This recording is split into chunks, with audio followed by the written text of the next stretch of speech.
La différence entre le théâtre et l'audiovisuel. Plan de la leçon, le texte, les répétitions, décors, costumes, maquillage, la représentation. Bien entendu, nous allons parler les différences, que les différences qui touchent notre propos, la mise en scène et surtout la direction d'acteurs. Par ailleurs, il nous faut distinguer les fictions tournées plan par plan ou par courte fréquence et celles où intervient l'enregistrement vidéo en multicaméra. Pour simplifier notre développement, nous examinerons ces derniers cas plus loin. Par convention donc, dans tout ce qui suit, nous pensons fiction avec tournage classique plan par plan. Le texte. Nous savons que la base du travail théâtral est, sauf exception, une pièce préalablement écrite. Éventuellement, il y a des siècles, bien que son but premier soit d'être représenté, elle donne lieu à des éditions, ce qui permet de les lire, voire de les savourer. Son équivalent audiovisuel, le scénario, est une œuvre élaborée de nos jours. Elle n'est que très rarement éditée car son existence n'est prévue qu'à l'écran. Elle en découle que lorsque le comédien en prend connaissance, il ne peut imaginer le personnage à interpréter avec la même acuité que pour une pièce. Par ailleurs, la force d'une pièce est dans le texte, ce qui ne veut pas dire que le metteur en scène ne doit pas obtenir des images scéniques saisissantes, mais ces images n'ont jamais la priorité sur le texte ou s'il est long. C'est soit à cause d'une trahison quelconque du metteur en scène, soit à cause d'une faiblesse de l'auteur. La force d'un scénario est dans les situations permettant des images fortes. La force d'un scénario est dans les situations permettant des images fortes. Certes, le dialogue est important, mais sa mise en situation grâce au découpage l'est encore plus. L'acteur lisant une pièce ignore encore les désirs du metteur en scène. Néanmoins, il peut avoir une vision très claire de son personnage, quitte à ce que cette vision subisse des modifications au cours des répétitions. La lecture d'un scénario ne peut donner sauf exception qu'une vague idée, le travail de réalisateur demeurant primordial. Ce n'est pas tout. Dans une pièce de théâtre, les scènes, dans le sens unité de lieu, ont une certaine durée, souvent un acte entier. Cela permet au comédien d'installer son personnage et de le développer. Dans un scénario, en règle générale, les scènes se succèdent beaucoup plus vite. Souvent, il n'y a que le temps que de dire 2-3 mots.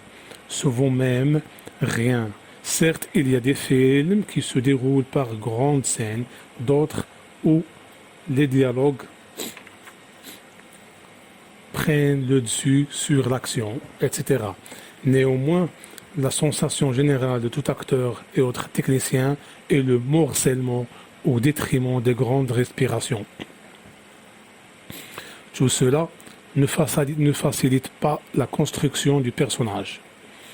2. Les répétitions. Vous le savez déjà, les répétitions avec les comédiens se déroulent au moment de la mise en place du plan, c'est-à-dire au moment de la plus petite unité d'un film. Si nous disons que le tournage est l'équivalent de la représentation du théâtre, alors que le comédien, cela voudrait dire que répétition et représentation s'enchaînent en quelques minutes, qu'il n'y a aucun recul et par là approfondissant possible de lecture à la table, encore moins. De plus, l'ordre de tournage des plans n'est que très rarement celui du déroulement logique de l'action. Cela devient particulièrement difficile pour le comédien de suivre l'évolution du personnage dans toute sa cohérence et l'oblige à ce fréquentes concentrations, déconcentrations particulièrement fatigantes.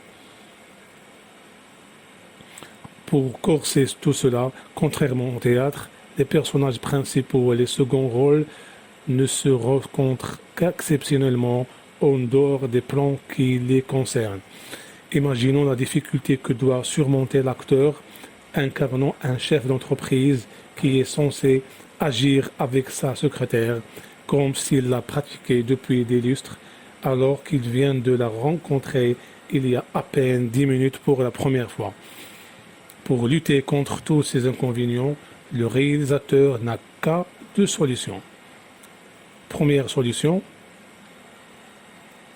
obtenir de ses comédiens et de sa production la possibilité de répéter au moins les scènes les plus complexes, ce qui est très rare néanmoins.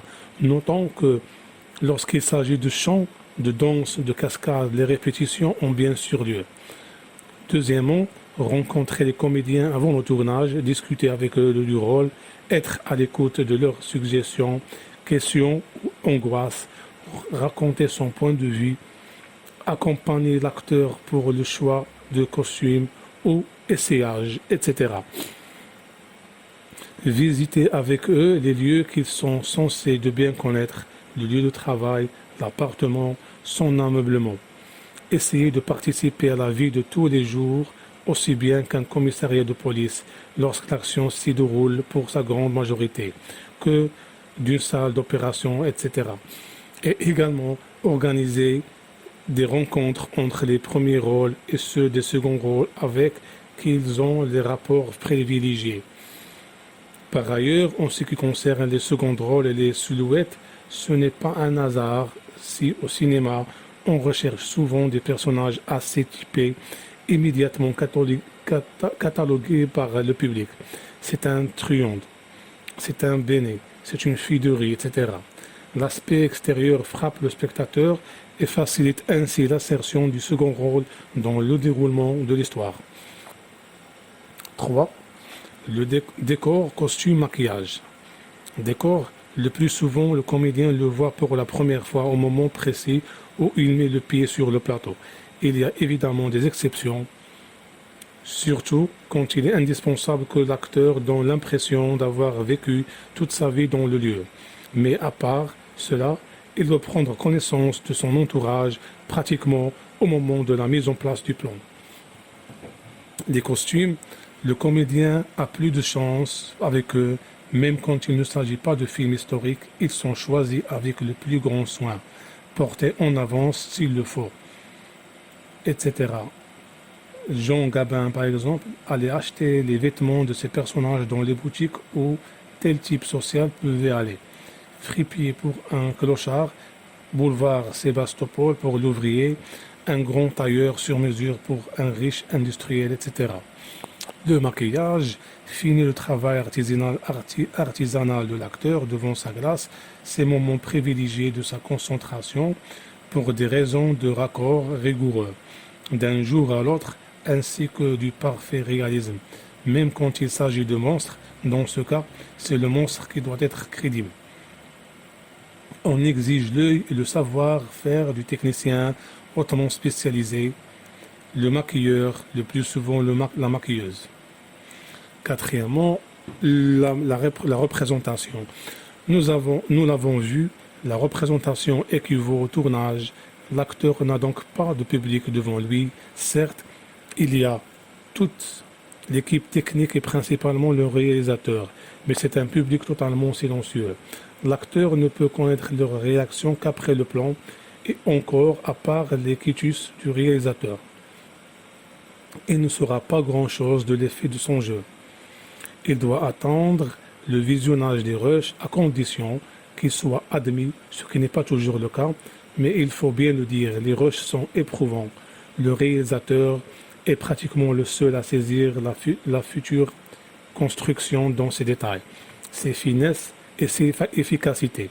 La tentation est grande pour le comédien de corriger lui-même au détriment de l'unité voulue par le réalisateur, ou de ne voir ce qui est tout naturel, que son propre personnage, et nous pouvons répéter la parenthèse ci-devant. Par ailleurs, nous l'avons vu, les représentations théâtrales sont ce qui est le plus mouvant dans un film. Il peut y avoir des différences entre les prises du même plan, mais ce qui sera retenu par le montage figurera la performance de l'acteur une fois pour toutes, et bien et en mal.